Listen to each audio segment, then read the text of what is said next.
Wise Pineapples. Today, I'm excited to take you back in time. I love time travel. I want to tell you a story that's personal, a little emotional, and it's loaded with yes-itality that you can take back to your team. Yes, this episode is worth the wait. I promise. Welcome to the Yes Show. I'm your host, Christine Trippy. Each week, we'll explore the life-changing power of saying yes, along with hotel leadership made easy. Get ready for inspiration, fun, and sweet hospitality. Let's go. We're back where it began. January 1992, Chicago, Illinois, the Sheraton Grand Hotel on the river. It was getting ready to open its doors, boasting 1,200 rooms, ballrooms with glittering chandeliers, and sweeping skyline views. Now, they posted about 500 jobs: front desk, housekeeping, restaurant, engineer, bell team, supervisors, all the roles that make a hotel come alive. What they didn't expect was nearly 3,000 people showed up to apply in January, in Chicago, in the middle of a snowstorm, the kind that makes your face hurt. You know, the temperature in downtown Chicago was 14 degrees with a wind chill that made it feel like -5. And the blowing snow, reducing visibility, the whole thing. The line wrapped around the building more than a full city block. Now, people stood in snow for hours just for a chance. The chance for an opportunity to work in a hotel. That's how much these jobs meant then. You see, in the early 1990s, we were in a deep recession. How many of you out there are old enough to remember? I am. And the unemployment rate in Illinois had soared to 9.3%, the highest in 6 years. Now, here are some quotes from an article that I found. "We expected a lot of people due to the economic conditions in Chicago," said Ellen Butler, a spokeswoman from the hotel. I wonder if she still's in the hotel business. But after more than 2,000 people showed up before noon, making the line stretch down the block, the hotel actually had to hire some security to go down there and manage the line and start turning people away. Another person said they knew there'd be a crowd, but I don't think they expected this, said Pat McCarthy, an off-duty Chicago police officer who had been hired to provide additional security. "It's like Disneyland," he said. "You have to wait in line hoping to get the ride of your life." Another gentleman said, "I've always been able to get a job within 2 weeks," said Collins, 42. "This is the hardest time I've ever had, and I've looked everywhere." Yikes, right? It was tough. Meanwhile, across the street, the Embassy Tower employees of WMAQ radio noticed that the waiting line was forming about as fast as the snow was falling. A news director, sportscaster, and reporters, some with no coats, said yes and filed across the street with trays full of hot coffee. Julie Roberts, a new anchor, said, "Well, I mean, they might freeze to death before they ever even get to apply."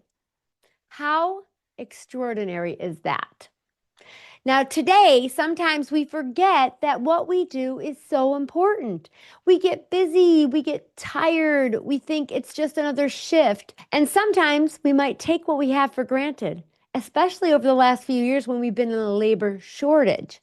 But hospitality has always been a place where people have found a fresh start, a steady paycheck, a career, and a community, and an opportunity to be a part of something bigger than ourselves. Every uniform in a hotel represents a seat someone would have waited in the Chicago snowstorm for hours just to earn. And that leads to the real question. The question isn't how we just serve guests. It's this: are we building the kind of hotel culture people would line up around the block to be a part of? That's the real yes. Now, I want to invite you into a little activity right here, right where you are. I want you to imagine that you were standing in that line in 1992.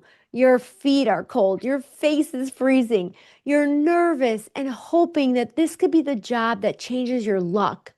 What would you hope to see if you finally walked through those doors as a new team member? Think about that. What would you want to be greeted with? And what would be the working conditions you want to work within? You might be thinking things like, I'd hope to be welcomed. I'd hope to feel like I fit in. Or I'd hope someone would help me to learn on the job. I'd hope someone would be kind to me. I'd hope the schedule would be fair. And I'd hope my manager would care about me. I hope that this could be a place that I can grow and create a real career. I hope you're noticing something here. Most of those are not tasks, they're feelings. Feeling welcomed, feeling safe, feeling capable, feeling like you belong.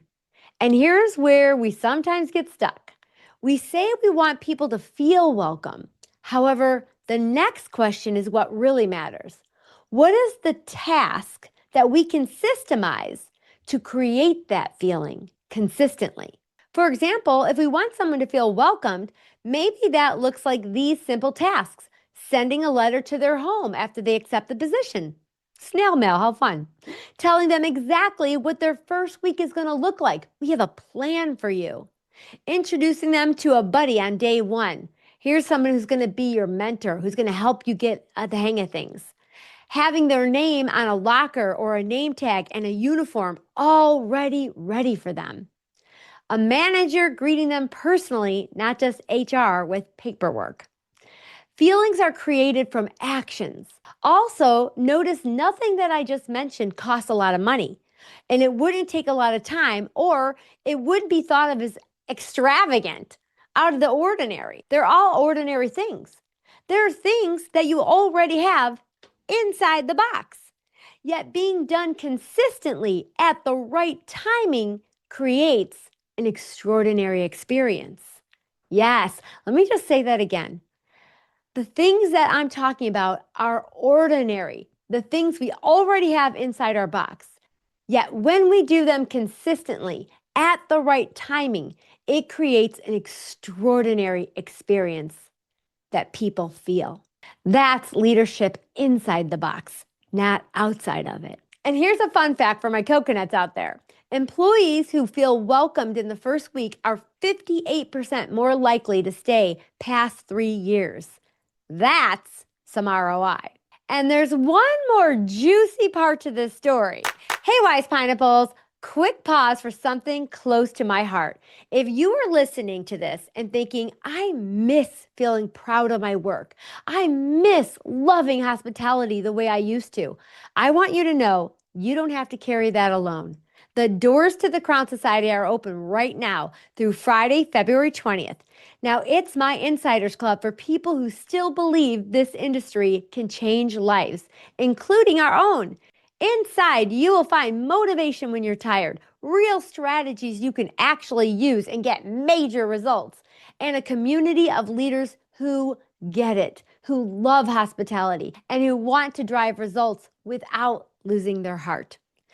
I'll put the link in the show notes, and if you have any questions, I want you to reach out to me because honestly, I would love to take you on a tour and see if it feels like home for you.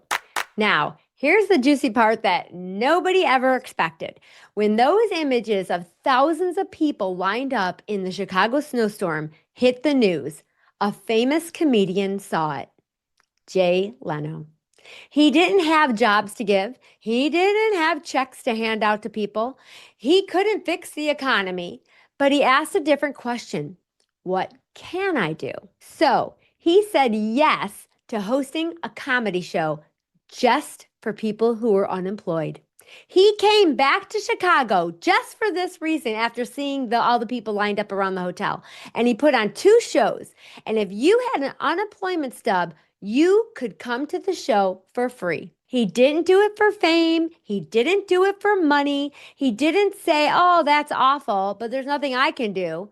He focused on what was possible, and he did the ordinary, a regular show that he does every week, in an extraordinary way. Think about how those people in that line were feeling. Worried, scared, frustrated, questioning their worth, wondering how they were going to pay their rent, how they would start over. And that one little gesture made them feel seen worthy, and special, like a light that showed up in a very dark period. I know this because I was there. I was an unemployment ticket holder. After being married for only 2 weeks, I was laid off from my own position at the Sheraton Hotel and Convention Center at O'Hare. And even though that was 34 years ago, I literally have goosebumps all over. I remember that night like it was yesterday. Now, I've told that story countless times, and all through the late night wars, I was always a steadfast Jay Leno #1 fan because he said yes when he didn't have to.